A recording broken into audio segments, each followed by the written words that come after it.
We sent off another one of the group tonight. Thabo from South Africa has a flight on Wednesday. So we told stories and clinked our glasses and traded long, slow hugs all the way to the cab.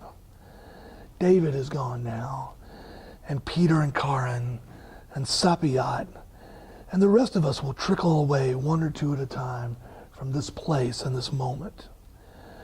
Most of us are going back to jobs we love and people we miss. But the truth is that none of us want to leave. Last Friday, the 2008-2009 Neiman Fellowship at Harvard officially ended. We rushed through the ceremony because the Harvard president, Drew Faust, was the speaker, and we were on her tight schedule. It didn't matter. No ceremony could have gone long enough to suit us. We would have been thrilled to drag it out for weeks. You know how you stay up late on the last night of vacation because you don't want it to end? We've been like that for a month. Our body clocks are wrecked. Some nights we stay up till sunrise, and some days we sleep till noon. There is always a party or another outing, and we say yes, yes, always yes. Because when we're all together, we have superpowers. Together, we can bend time back toward us. Together, we can almost stop it. There are 29 of us fellows. Add in spouses, partners, and kids, and we come to more than 60. Think about spending a year with 60 strangers from all over the world. Think about realizing late in the year, to your shock, that you like them all.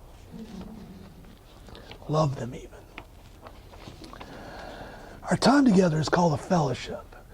And lately I've been thinking a lot about that word. When I was growing up, it was a church word. In the back of any decent-sized Baptist church, there's always a fellowship hall. And that's where you went after the Easter service or at homecoming to grab fried chicken and deviled eggs, and then to sit down at long tables and talk. That was the real purpose of the fellowship hall, to spend a little time, get to know each other, deepen friendships. This year we have made fellowship halls everywhere. We have had fellowship around tables at bars, standing on the bow of a whale-watching boat, drinking coffee around a weathered wooden table, sitting on benches in a stately old theater, in our apartments, in subway cars, out on the sidewalk, walking the long way home so we can be together 2 streets longer. We have learned more about one another than we know about some members of our own families. We have shared secrets. We have had bitter arguments and patched the hurt places. We are still talking, still fellowshipping, even though the clock has run out and we are deep into extra time. The test, of course, is the follow-through. How tight we stay together and we scatter to the corners of the globe, back at our old jobs, with our old friends, with so many things conspiring to fold up this year and put it in a drawer until the names are too faded to read. That has happened to me more than once. But here's what we learned at Harvard. Love and friendship is all. You don't have to go to Harvard to learn that. But damn if it isn't a lesson that fails to sink in for most of us.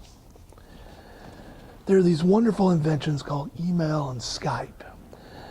And there's still such things as telephones and postage stamps. And there are these glorious things called airplanes that will lift us up from Charlotte and deposit us in Dublin or Beijing or Mexico City. And they can lift you up too, to the places you need to go and the people you need to see. Love and friendship is all. And the only way to make it work is to live your life in fellowship, present tense. That is what we plan to do.